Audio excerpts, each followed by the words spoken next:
السلام عليكم. inta mawduucan aan kula wadaagin laba kalmadood oo muhiim ah oo isla mawduuceenan qodobkan maanta ka hadlayna ku saabsan. Marka koobaad ninkan aan ka hadlayno waa Andrew Tate qudwa nooma ahan. Waxaan ula jeedaa kuma dayanayno. Waligaana gaar ahaan markaan la hadlayna da'yarta wiilasha gabdhaha qof ha ku dayan gaar ahaan dadka caanka. haddii tijaabadiisa qayb ku anfacayso waxyaabaha nolosha la xiriiro, waxyaabaha hawlaha loo qabto, kartida, jadwalka, nidaamkaas hawlaha noloshan adduun kaliya la xiriiro, haddii aad uga dayanaysa yaa ahlan wasahlan, laakiin inaad isku soo duubto kadibna aad noloshiisa, akhlaaqiyadkiisa, falsafadiisa nololeed aad ku dayato ma ahan arrin wanaagsan. manager waxa la yiraahdaa Hebel wuxuu yahay role model gaar ahaan markaan la hadlayna dhalinyarada. Hebel ayaan ku dayanayaa gaar ahaan dadka caanka ah. mudane qof walba dhinaciisa xun ayuu leeyahay gaar ahaan dadka caanka ah. dhinac waxaa jira ay leeyihiin jaxiima, dhinac gubanayo, laakiin adiga ayna ku soo muujinaynin. mar kale dadka caanka haddaba haddii aad dhalinyaro tahay gaar ahaan qof caan uu ku cajibay si walba uu yahay, si walba kula muuqda inuu akhlaaq wanaagsan yahay, inuu fiican yahay, ha uu arkin role model inuu yahay, ha uu arkin qof boqolkiiba boqol aad ku dayanayso. u arag qof bini aadam ah, waxyaabaha qaarna aad ka faa'iidi karto, waxyaabaha qaarna aad ku raacaynin. arrinku waa intaas. تمام، كلام محترم جدا طبعا. waxaa laga iibnaa isleedahay ma su'aalaad is weydiinaysa adiga ka Cumar ahaan soo caan ma tihid, maxaa dadkaas kuma jirtid? aniga ka Cumar ahaan ma ihi caan. shayga kaliya ogaansho aad uga baratayna waa inaan kula wadaago mawduucaas. aniga ka Cumar ahaan caan ma ihi, ahmiyad weyn ma siiyo, weligan wax ihtimaam ma siin. shayga kaliya aniga qoseeyo ee farxad gelinayo waa inaan mawduuc soo diyaariyo kadibna aan kula wadaago, kadibna wax uun ku anfacaya aad ka hesho. caanimana ma raadiyo nafteedana uma arka asla inaan caan ah. wax badan ayaa lagu wacay shirar ama dad siyaasiyiin ama dad caan ah inaan la kulmo waxyaabo noocaas oo kale ma jecli abadan, habeeraati ma jecli. shay kaliya aan ku faraxsanahay, ku raaliga ku ahay waa inaan mawduuc sameeyo kadibna aan kula wadaago. midaas waa shaqadayda. waxaan soo arkaa qof gudanaya hawl asaga u hayo, shay kariirkiisa la xiriiro, aanan mudnayn in lagu ammaano ama dadka kale inuu wax dheeriya loo arko. mar kale cidda kaliya ee mudan inaad ku dayato waa rasuulka. laqad kaana lakum fii rasuulillaahi uswatun xasana. mar kale dhegta ii soo dhawee. dadka caanka ah intooda badan ma soo bandhigaan dhinacooda xun. intooda badan noloshooda waa nolol bug ah, waa nolol aanan dhab ahayn, waa nolol ka fog waaqica ay kuu muujinayaan.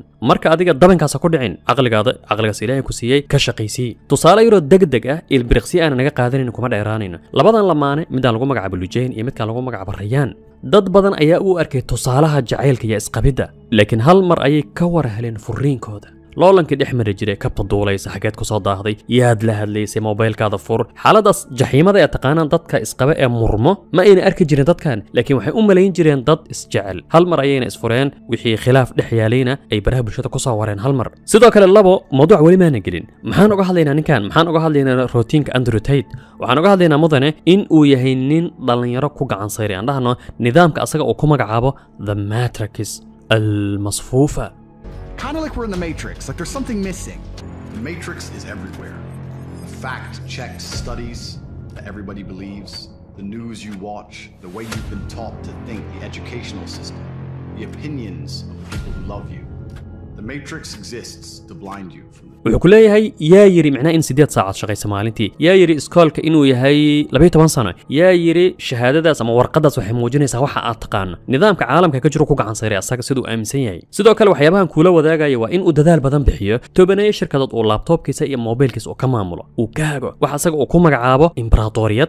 I promise you now, I spend every waking second on my laptop or staring at my phone running the empire. That's all I do is work. wuxuu ku leeyahay imbratoriyadayda mobilkayga iyo laptopkaygaas ayaan ka hagaa. saamayn ayuuna leeyahay. macnaha waxaad dhigi kartaa qof caadi ama ah. maadaama kanaalkan ogaansho aan ku socono falsafa ah, alxikmatu daalatu lmu'min, maanta waxaan fiirinaynaa noloshiisa, waxaan fiirinaynaa siduu u shaqeeyo, waxaan fiirinaynaa rootiinkiisa waxa weeye ninkan muranka badan dhaliyey. haddaba mawduucan arrinkaas ayuu ku saabsan yahay. koobka dashaa soo qaado, hana moogaan in aad ku soo biirto shaar xirfad, koorsooyin aad ka qaadato. waa anigoo Cumar Inshaar. yaa ahlan wasahlan.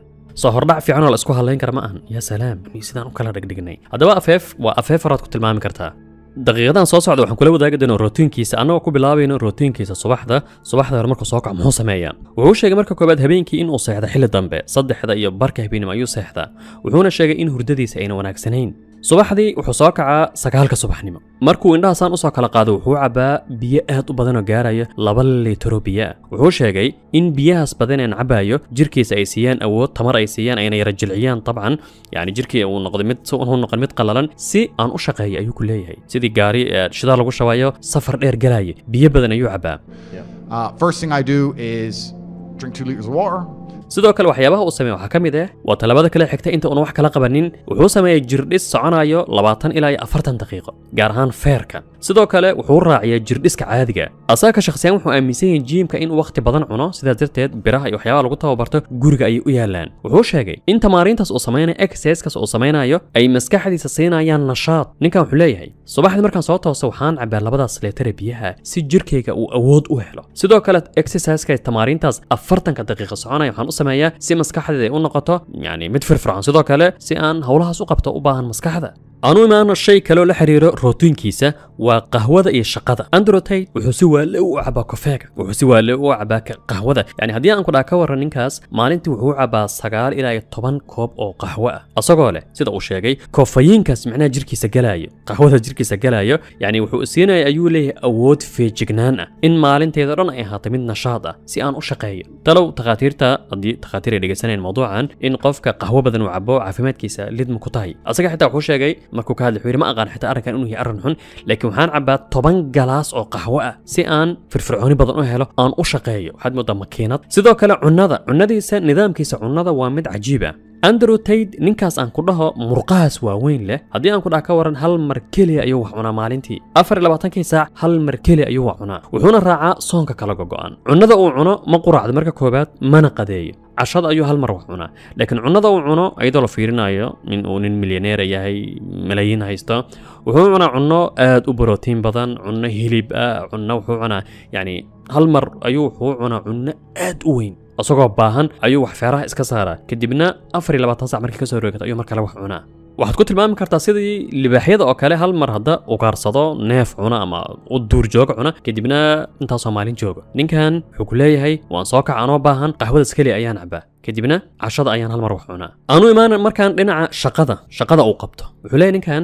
markaan routiinkaas dhameeyo waa routiinka ah biyaha uu cabaayo exercise-ka uu sameeyo iyo qahwada uu cabaayo wuxuu yiri waxaan fiiriyaa jadwalka ii yaala maalintaas haddii aan muuqaal podcast duubayo haddii aan meel kale aadayo haddii aan wax soo gadanayo waan fiiriyaa ayuu yiri ayagana ku hormaraa laakiin haddii aan lahayn jadwal iisi qorshaysan markaan indhaha soo kala qaado lagu soo daro exercise-da waxyaabahaas uu sameeyay ilaa inta aan ka seexanay habeenkii mobilkayga iyo laptopkaas ayaan ku fooraraa yani haddii aad u malaynayso inuu daawanayo muuqaalo qosol ah haddii aad u malaynayso inuu daawanayo no iyo walaka alow ma daawado wuxuu yiri intaasoo saac waxaan ku fadhiyaa maamulidda iyo kala hagidda hawlahayga asaga uu ku magacaabaya imperatoriyad wuxuu leeyahay ninkan hal ilbiriqsi kuma bixiya wax kale yaa ima inaan hurdo yaa inaan hawshada shaqaynayo oo ay soo kala dhexgalayaan exercise-kaas routiinkaas uu samaynayo wuxuu leeyahay mar kale maalinta inta badan waxaan ku jiraa maareynta shaqadayda Life to me is work. Life to me is work at the point now. Sleeping's work. I only sleep because if I don't sleep, I wouldn't be able to work. Wow. If I could work without sleeping, I wouldn't sleep. halkan wuxuu leeyahay shay yar cajiib ah waxaan u seexdaa si aan birri u shaqeeyo yani wuxuu sii raacinayaa haddii aan kulaha yani hurdo aynay qabanin ma waseexan lahayn aslan si aan u shaqeeyo laakiin waxaan u seexdaa si aanan u daalin aanan u baabi'in birri aan u shaqeeyo micnaha nolosheedu waxay tahay ku leeyahay in aan shaqaynayo iyo inaan hurdo si aan birri u shaqeeyo sidoo kale wuxuu leeyahay halkan dadka markay arkaan anigoo gawaari qaali wato anigoo yuquud ku socdo anoo badda jooga anoo meel qaali jooga anoo waxaan samaynayo waxay iimayeen ayuu yiri nolosheeda inay tahay nolol micnaha shay si sahal ku imaaday waxyaabahaas laakiin wuxuu yiri nolosheeda 24 saac waa mid shaqo iyo dadaal iyo jahiima sida asaga uu ku tilmaamay mar kale nolol aad u adag oo hawlahaas aan qabanaya micnaha wuxuu leeyahay fariin uu gudbinayo waxaan aan ku dhex jiro hantidan idin muuqato bilaash kuma imaanin gawaaridan diyaaradahan khaaska ah asaga uu leeyahay wuxuu yiri waa shaygaas keenay indhaha inay guduutaan 24 saacna markii waxyaabahaas yarka daqiiqadaas ama saacadaas hurda laga soo tago 24 saac micnaha hawshan aan ku jiro aan dadaalayo wuxuu leeyahay waxa meeshan igaarsiya asagoo leeyahay fariin u gudbinaya dhalinyarada adigana ku gaarsiin karo waa طبعا كقف مسلم markaad ilaahay tala saarato yani shay xalaalan aad qabanayso dadaalkaas inaad bixiso kadibna insha Allah waad gaari doontaa arrin yaro xusid mudan oo raacsan qaybta tamaarinta ama exercise-ka uu sameeyo jirdhiska uu sameeyo wuxuu yiri wuxuu aad ugu dadaala 40kaas daqiiqo uu sameeyo lacalla hadii uu murqihiisa ama anana gacanta ama lugta ama dhabarka uu maalintaas leeyahay wuxuu yiri waan cadaaba intaasoo mar ayaan ku soo celiyaa number xitaa waxa jiray yani waali ah in shaygaas uu sameeyo hal mar maantana gacantan uu ku soo celcelinayo kadibna asagoo aan dhahno hal mar wax cuno asagoo hawlahaas ku jira maanta dhan laptopkaas ku fooraro hadana jirkiisa waasaan yani ama aan dhahno alaminteeda jirkiisa murqihiisa wax walba wasaan arrinkan inuu yahay natiijada inuu xoog saaray exercise oo sameynaya sidoo kale arrin yaro la xiriiro waxyaabaha jirkiisa sidaas ka dhigay inuu sidaas u adag yahay waa push up ayuu aad u sameeyaa sidaan sheegnay mar kale waa kiilaha gymka waqti badan uma hayo sidaas darteed yani qofka soo laptop ama ku shaqeeyo uu fahmi karaa waxaad u baahan tahay saacadiiba inaad ugu yaraan 5 daqiiqo 10 daqiiqo aad dhabarka ka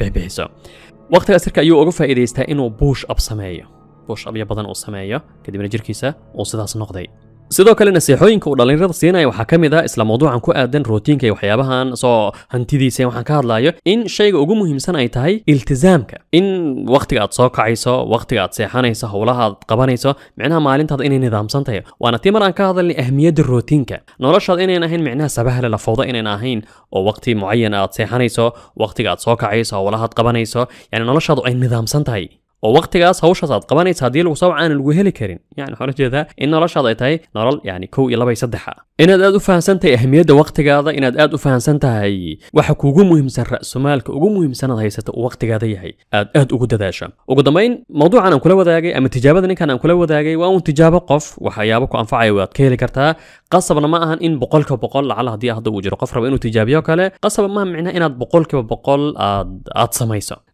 sababtoo ma jiro qof aan dhahno 100% lagu dayanayo shaygan hawlaha la xiriiro qaabku wax u qabanayo waxyaabaan la xiriiro hadii aad diiwaan gashanayso is leedahay way mudanta inaan ku daydo ogadayda dhinacan waa shay caadi dabiici mar kale qodobkaas ayaan jeclaystay inaan idinla wadaago haddii uu idin cajibiyo waxaan isku dayaynaa insha Allah inaan samayno rutiino noocan oo kale ah in dadayowga yani aan dhahno saamaynta la noocay ahaadaan ama dadaal badan bixiyo ama farta lagu fiiqo kartida in routiinada aan idinla wadaago insha Allah waan idinla wadaagi doonaa waan tijaabinaynaa mawduucan intaan ku eegahay waaniga Umar Inshaar wassalaamu alaykum wa rahmatullahi wa barakatuh